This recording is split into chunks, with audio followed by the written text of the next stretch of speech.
I got this GPU for $90. That is right. It's honestly still a really good GPU for gaming for 1080p in 2024. And if you're wondering what this GPU actually is, it's actually the GTX 1660. That is right. This GPU has been manufactured a ton. There's a ton of different variations from it, from its super variant to its TI variant to its other counterpart variant to the 1650, which is all right. But this one is that one GPU that came out that was really good for a few different reasons. First of all, it was one of the first GPUs to work with OBS and Streamlabs to have a dedicated encoder on it, which was amazing. And then when that encoder came to the 20 series GPUs, the 30 series, the 40 series, it's made offloading and coding so much better. Plus, on top of that too, it is still amazing for 1080p gaming in 2024. That is right, it is actually still good. And the crazy part about this thing is, this thing used to cost $260, right? But since it's been dropped down so much and nobody really knows about this GPU anymore, they've kind of flooded the third-hand market where you can find them on eBay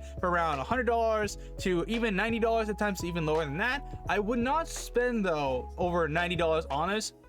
I could say 95 to 100, that makes sense, but never any more than that. Like 150 is kind of a scam in all fairness for like the performance you get from this. So before getting our testing, the specs about this GPU is pretty straightforward. It has 6 gigs of VRAM. It has a memory bus of 128, which is not the fastest thing in the world, but for what you get for this price range is pretty good. And the memory is of course GDR actual 5. I think I said that right. I'll probably correct myself in post if I said that wrong. It has a clock speed of 1860 megahertz. Now for support, it has a few things. It has 3 display ports for actual 1.4, which of course is not the fanciest thing in the world, but still really good. Plus also has a 2.0 actual HDMI port. That's really all you need to know about this GPU for actually its gaming. Now I do have a few things I want to use the GPU for besides today's video. I actually plan to use it for a $400 PC build video and also a video where you add this to a pre-build and make it an absolutely good budget gaming PC. So if you don't want to miss out on any of those videos, get subscribed. For right now though, let's get some game testing with it.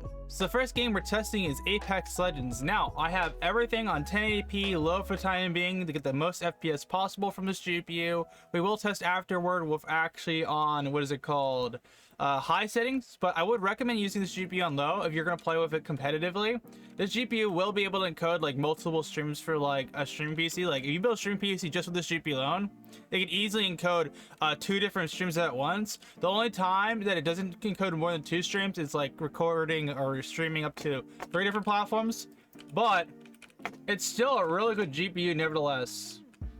I also do not know what that guy's doing, but so far our FPS is doing pretty good. Now keep in mind I have a 240 hertz monitor and I actually am only getting over 100 FPS to like 130. We're bouncing in between that pretty good on those settings. It isn't like anything too like insane. We're not like hitting 260 280, not 260 280 to 160 180. If we were able to hit that, that'd be actually kind of ridiculous, but that is unfortunately not the case with this GPU. It is still holding up really well for 1080p in 2024. I would be curious to test it with 1440p to 4K, but this is not the kind of GPU you want to use that kind of stuff. This is the GPU you want to maximize like your gaming performance with it without having to spend too much on actually PC hardware, because you can just buy this for a placeholder for competitive gaming and then later on upgrade to like a 3060 or just some other GPU that's much more modern that you're like interested in going for, whether it be like a 3080 no 4080 to a 4060 and then so on and so forth. You can kind of get like what I'm saying with that, because this GPU is still doing pretty good. And of course everyone and their mother is targeting me since I'm a Wraith. If you're a Wraith in this game, you get targeted so freaking hard. So next we got ourselves Apex Legends. Now keep in mind I didn't max out all the settings for actually 6 gig model for the GPU, so we should see how much FPS we actually get from this. So Apex Legends on high settings, I just want to say first thing off the rip, looks very good to say the very least. A little bit stuttering right now because I'm of course on a very bad Apex server. Apex Legends literally said, hey, let's double their battle pass for the season to $20 instead of $10 and have it for each split. But besides the point though, that's just Apex drama that's going on right now in the community. But I will say this though, they could have used that time to fix the servers and other jazz. And we're right now on high settings for 6 gigs of VRAM, which is the max out of this GPU. Which you can see we're hitting over 100 FPS to lower than that. And I will say right now we are stuttering, and I do believe that is because of the fact that we are on a bad server. I'm pretty confident to say that is. So it is playable though, to the very least, compared to other games we tested a little bit later here, like Fortnite and stuff like that, and also like the finals. You're gonna see like some of the games we test, like they are playable, but they're also kind of like to the threshold of being playable but not playable. And also I just got arced by some kid because I just don't see this kid at all. Fantastic. Like I'm not wearing headphones, which is not help for Apex Legends, but you would assume I would still be able to like shoot the guy if I see him, right? Also, I'm just with every single shot of existence on that guy. Fantastic. Okay, that Revenant almost got cooked.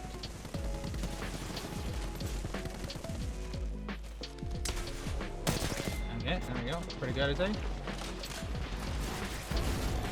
Oh my god, there's so many people. There's so many people. What are you all here, you weirdos? That's my face. One of you sound like. And I'm getting cooked. I'm laying everyone's ultimates. What the hell? So with all the particle effects going on, stuff like that, we're hitting around like 70 FPS above to a little bit more than that at times. It is definitely playable. And then as soon as the particle effects go away from the fuse and stuff like that, we're over, what is it, 100 FPS? Okay. Don't know how he did not kill me right there. Okay, hello Revenant. So yeah, definitely very good to say the very least. Oh shit! Where the hell do you come from, Muktin? Oh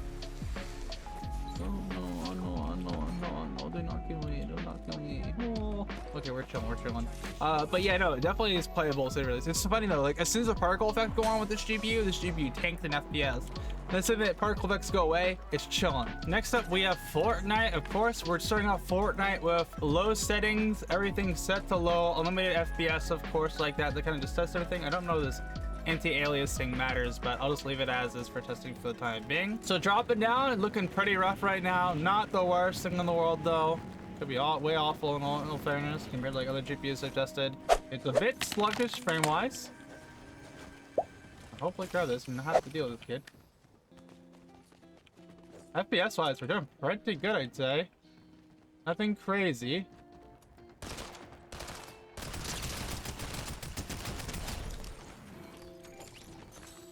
Alright, first kill, let's go. First kill with the GPU, not bad.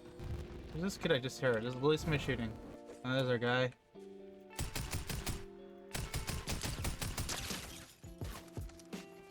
Okay, I'm about to be cool, kid. Okay, I very much butchered that one up. Please do not kill me.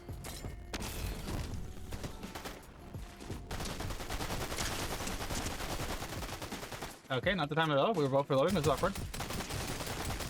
Okay, I'm not gonna lie. I thought I was gonna lose that because literally I messed up my jump so bad right there. I'm just gonna crank Fortnite to the absolute max to kind of just see what we would expect if you were to actually use this on epic settings, which is an absolutely awful idea, but for testing.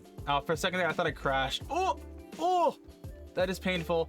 That is painful. We're hitting 65 FPS. We're actually hitting some FPS, nothing insane. It is playable, but it's fluctuating between like 50 FPS to 70 FPS, which is not particularly the best. It looks very good, don't get me wrong. 1080p on this thing looks absolutely amazing, like comparing it to earlier. But now it's studying even harder. I also don't know like what the hell this thing is and whatever it does. Okay, cool. There's somebody. So it's not averaging. I'm gonna say FPS as I thought it would. What the hell, if Gar? I'm so confused. I'm so confused. I'm not dead. I'm somehow just not dead.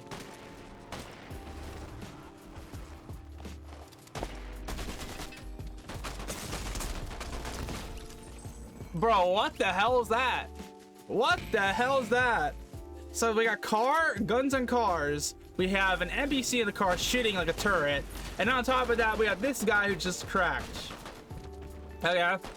Well, that's Fortnite for you. Welcome to Fortnite. Okay, next up we have Valorant, and this one's gonna be an interesting one. Now keep in mind, there's no reason to play Valorant on high settings whatsoever. We're going to be playing on low settings. Unless you guys want me to start including Valorant on high in my actual testing, let me know in the comments down below if you do want that though. But just to assure you guys, we are in the lowest settings possible. We have a 1080p, we have the FPS stuff on for like tracking, but also you can see everything is on low. I just know I absolutely stink at Valorant, so just ahead of time, if I don't perform the best, don't worry about it. We're just trying to test it. But yeah, okay, on Valorant, right off the rip, over 300 FPS. That's honestly very, very good for us. I thought I was gonna hit like 240 or something like that, but then again, it's kind of similar to CSGO, where like it doesn't really require too much, in all fairness, to actually game on this, which is nice. So I'm gonna try to lock in real quick and pop off for a little bit. Yeah.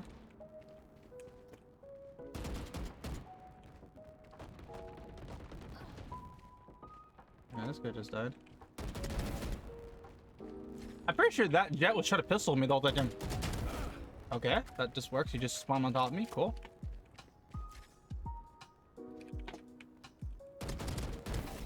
Nice. Maybe I am actually good at Valorant. Honestly, I thought I was going to be pretty dog water. Nice, nice. That timing's impeccable. Of course, to start popping off, and of course, the spawn's right there. Welcome to Valorant. But, so far, testing-wise, pretty good. Valorant is easily hitting over 300 FPS. I am curious to test, like, real quick, high settings out of curiosity. And then just see how that goes. I don't think it's going to be that much of a difference, in all fairness. I think it's going to be the exact same thing. But of course, we're gonna have to wait and see. Oh, hello. I cannot hit shit. You cannot hit shit. And so we have everything on high now. Highest settings possible. Okay, we're not actually hitting any more 300 FPS. I was thinking maybe we would, but it's only now 200 FPS. It's very much lowered, to say the very least. So yeah, there's no reason to play Valorant on high settings. I just want to kind of show you guys what it looks like if you were to do it. It is like around like 190 to the 240, but it isn't very consistent, to say the very least. So hey, now you know, if you want to play Valorant with this GPU on high settings, it's just not worth it. But I assume anyone playing Valorant or CSGO will have like the settings set to low, to say the very least. I would test actually CSGO, but the problem with CSGO recently is anytime I use MSI Afterburner, it does not work properly, so I will not be showcasing it in my testing. But you could probably expect similar results in CSGO compared to Valorant. The next game we're testing is the finals. Now keep in mind, everything's set to low for the time being. Now this game does support ray tracing, however this GPU does not have ray tracing, so it won't particularly matter. On low settings, not bad, over 100 FPS so far. Honestly, I thought it was gonna be like way worse. There we go, there's the person. Oh shit, do you want to lose me? I have absolutely no idea what's going on in this game. Okay, there's the particle effects, and we just tanked our FPS for a second there. I just know this game is gonna probably hit like 100 FPS when nothing's going on, but when the particle effect's going on, you're gonna see like a lot of FPS just drop, and also my teammates are actually resing right here. Big, big, big. We love to see it. So let's try to go up there. There's a turret. I'm tripping. There's my guy's body. I have no idea what's going on. Oh, hold up. That's a person. That is a person. I cannot seem to hit anything with these shots right now. Okay, hold up, nothing dead. Nice, nice. So what I'll do now is just run this on, I think it's high, right? I think this even has epic settings, or ultra, whatever it's called. And we'll just run this on epic to see how much FPS we lose. So on epic so far, we're hitting over 60 FPS, 70 is consistent, it seems like. I'm curious to see like what it will hit when it actually stabilizes. I just know this looks very, very, very good, and I'm so freaking bad at this game. It's actually insane. But it's definitely playable, to say the very least. However, with the finals, the big thing with this game is you want to be able to feel fast-paced and fluid. So, like, having more FPS on this game is much more of a mandatory thing.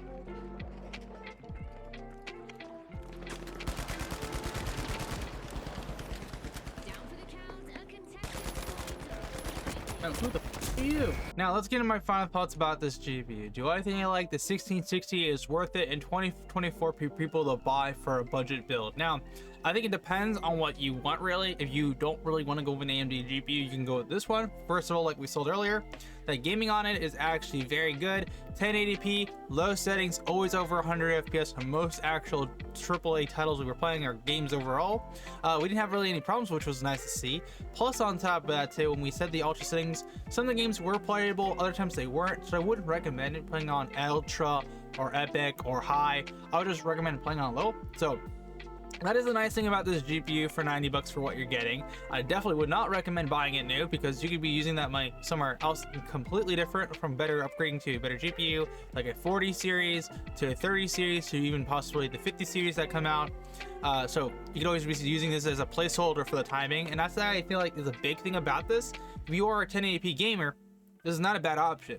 especially on the third-hand market right now, since they're absolutely flooded. You can actually just get this for the time being until something else comes out that you want to get GPU-wise and upgrade to. Like me personally, I'm trying to get myself a 59-day when they come out, so if you don't want to miss out on a video on that, because you know for a fact we're gonna definitely milk the frick out of that thing for videos, get subscribed.